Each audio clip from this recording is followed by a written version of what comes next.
da alkhairi a cikinta. Haka kuma akwai matakin da tijo gamjin Gusau Dr. Dauda Lawan Dare, Allah ya ba shi mulkin jihar Zafara, ya ba shi ingantaccen ilmi, ya yi musu jagora baki daya domin su tabbatar da ingancin tsaro da tattalin arziki da ilimi da kuka abin da muke fata na rayuwa na yau da kullun. PDP PDP PDP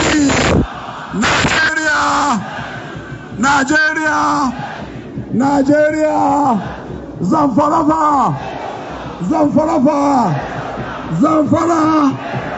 alhamdulillahi rabbil alamin.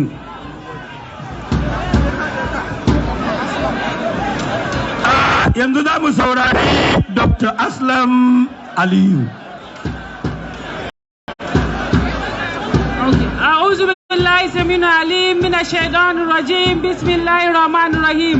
PDP PDP Nigeria Zamfara Banji ba Zamfara.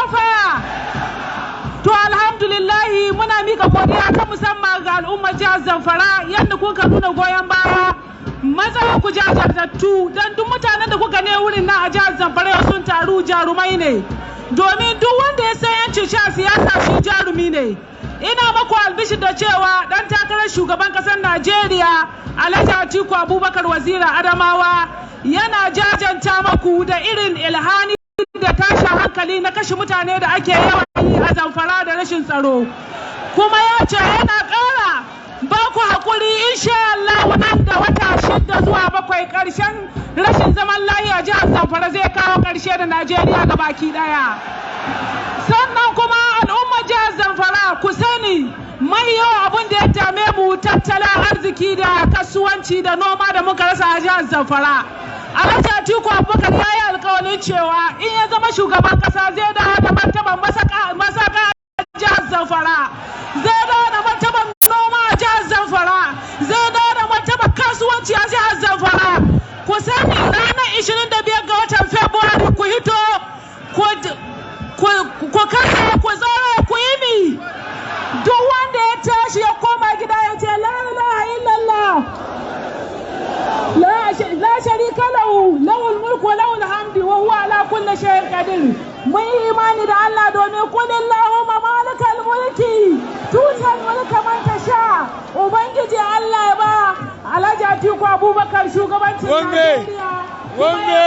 Dr. Dauda Lawan Dare gwamnan jihar Zamfara. PDP. Mun gode Dr. Aslam Aliyu.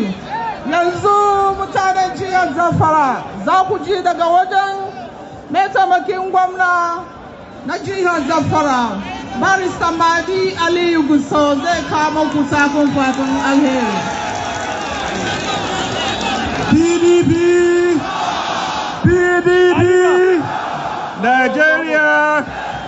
Nigeria Zamfara ta'uz billahi minash shaitanir rajim. Bismillahir rahmanir rahim. Ina godiya ga Allah mai kowa mai komi wanda ya kawo wannan manyan bakin mu jihar Zamfara lafiya lau, kuma muna fatan Allah bai da su gidansu lafiya lau. To don rashin lokaci zan yi jawabi kaɗan. Abinda nake son fara da shine nake son ce Zamfara an santa da mutunci da riƙe mutane, an santa da kasuwanci, kuma an santa da noma. Amma yau idan ka wega a cikin Zamfara duk abubuwan nan guda uku da na faɗa ba za ka ga ko ɗaya ba. Ba a girmama mutane, ba kasuwanci, yau an rufe kasuwa gobe a buɗe, ba noma don kana tsoro a sace ka. To me ya kawo illan nan? Abu ɗaya ya kawo illan nan shine shugabanci ba na gari ba. To abin da muke so a kawo mana shugabanci na gari, kuma ina alƙawari insha Allahu shi ɗan takararmu na shugaban ƙasa idan ya riƙe tsaro a jihar Zafara, to insha Allah duka ayyukan nan za su karu da gaba ɗaya. Don mun imani cewa ni a matsayin mataimakin gwamna da na yi a jihar nan, na san mutanen jihar Zafara suna da aƙidan son aiki, za su iya tashin musu za su iya nemo kansu abin ajuhunsu. To mutanen jihar Zafara ina da roƙo guda ɗaya. This is not where Atiku Abubakar. Yesterday Zafara State. Today Atiku is in Zafara State. Nigerians will see the king. How the place is full. You can see yesterday the presidential candidate of the All Progressive Congress, ABC, was in Zafara State. Today the candidate of People's Democratic Party is here. You can see the difference between the president and candidate. Atiku is the president, Tinubu is the candidate.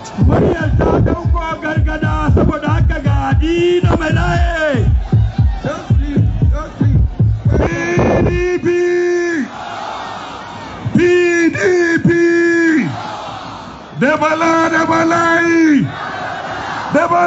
Malaye, the Kunu, the Kunama, the Kunu, the Kunama, the Masi, the Masifa, the Masi, the Masifa, the Dauda, the Matawali, the Dauda, the Matawali, the Atiku, the Tinubu, the Atiku, the Tinubu. Yanzu mpana kutaba wa kanku. Very interesting program. The next president of the Federal Republic of Nigeria, Alhaji Atiku Abubakar, is here live in Zafara.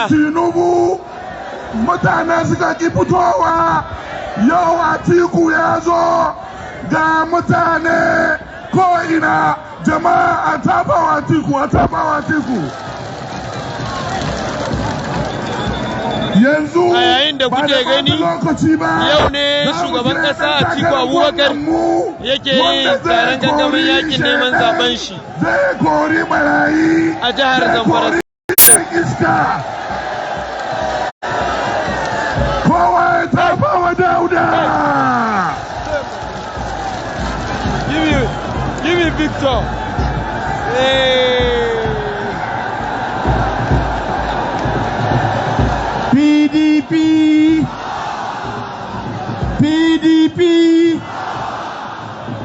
PDP, Nigeria. This is not the face of the venue. This is the back. Kun tabbata da ikon Allah. A'udhu billahi minash shaitanir rajim. Bismillahir rahmanir rahim. Yan uwana maza da mata, manya-manyan baki da suka halarta, al'ummar jihar Zamfara, assalamu alaikum. Hasbunallah,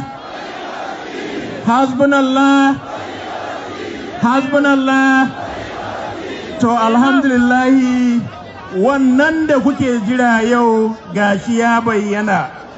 Yau Mahadi ya bayyana a Zamfara. Kun shaida? To alhamdulillahi, kamar yadda kuka sani, ɗan takararmu na shugaban ƙasa yana miƙa ta'aziyya ga al'ummar jihar Zamfara waɗanda suka rasa rayukansu wajen ta'addanci. Da fatan Allah ya ji kansu da rahama. Wanda kuma suke asibiti, Allah ya ba su lafiya. Saboda haka, kamar yadda kuka sani, wannan ɗan takarar namu na shugaban ƙasa ƙwararre ne wanda da ikon Allah za mu yi maganin matsalar tsaro a Zamfara da Najeriya baki ɗaya. Ba mu da haufi, insha Allahu, da mun anshi mulki matsalar Zamfara da Najeriya ta ƙare.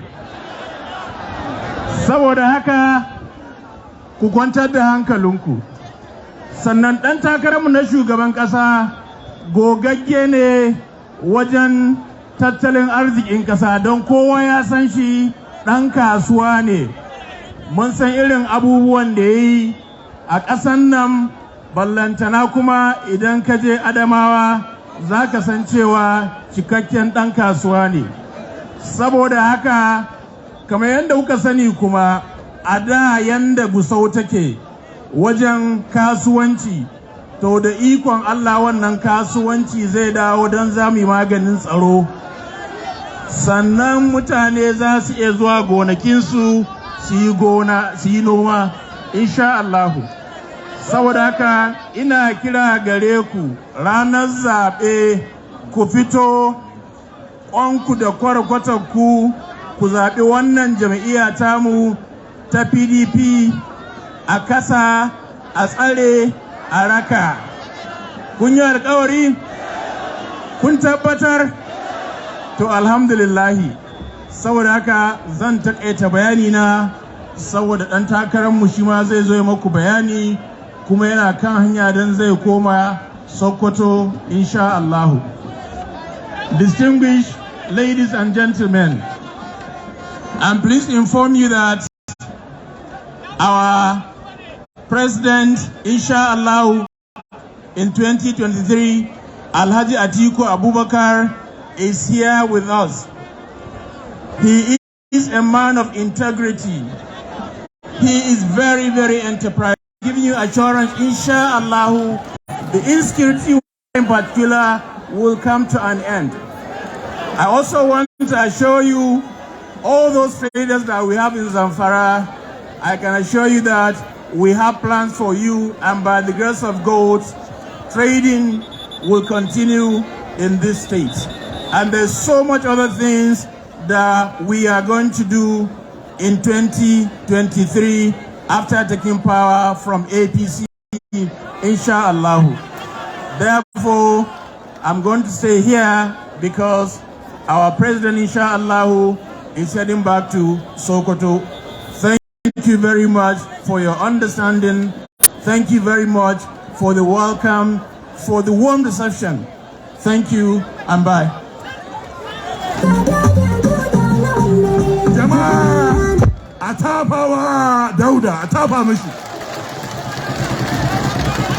To, da Tinubu ya zo Zamfara ba a karbe shi ba, sai na tuna da wani karin magana wanda ya ce gwano baya jin warin kansa. Ko ba haka ba ne? Da yana jin warin kansa ma ba zai zo Zamfara ba. Mr. President, I want to remind you that the governor of Zafara mentioned some time ago that if he betrays PDP and leaves PDP, anything he's looking for in his life, may he not get it. That was what Matawali said. Matawali, shi ya fada, ya ce idan ya bar PDP, duk abin da yake nema a rayuwar shi, Allah kar ya bashi. Yau kuma muna nan muna ya Allahu, ya Allahu, ya Allahu, ka amsa addu'ar Matawali, ka amsa addu'ar Matawali. Ku yi mishi odabo, ku yi mishi odabo, ku yi mishi bye-bye, ku yi mishi bye, yan Zamfara, ku yi mishi bye-bye, ku yi mishi bye-bye, sai wata rana, Dauda ya yi gaba, na baya. Jama'a, yanzu za mu kira mace kaman miji, wanda a Najeriya kowa ya santa da gaskiya. Ta bar tsintsiya ta dawo lema, kowa ya tafa mata. Najatu Muhammad. A'udhu billahi minash shaitanir rajim. Wa sallallahu ala nabiyil karim. Jama'a Zamfara, salamu alaikum. Minti ɗaya aka bani, saboda haka minti ɗaya ni tambaya kawai zan yi. Allah ya tambaye mu, ya ce ina za ku haɗa tsakanin makaho da mai ido. Yaya za a yi mutumin da bai iya alifin ba'un ta'un ba, za ku haɗa shi da likita dokta? Allah ya faɗa mana 'yanci ba na rago ba ne, ku ragwaye ne. Ku kaɗa, ku tare, ku raka, ku dafe. Duk wanda yake cikin ƙasar nan ya san halin da muka shiga ciki, kuma mun roƙi Allah ka ba mu mafita. Sai Allah ya rubuta mana gaskiya a sararin samaniya, sai ya nuna mana wanda an ce test microphone ya lashi microphone. Allah ya nuna mana a zahiri cewa Tinubu komai nasa na ƙarya ne, ba ma sunansa Tinubu ba. Bai yi makaranta ba, ya ce ya yi. Sunan iyayensa ya canza, ya ɗau sunan iyayen wasu. Jama'a ana gane munafikin mutum da abu uku: in yayi magana zai ƙarya, in yayi alƙawari ba zai cika ba, in ka ba shi amana zai ci. Haka ne ko ba haka ba?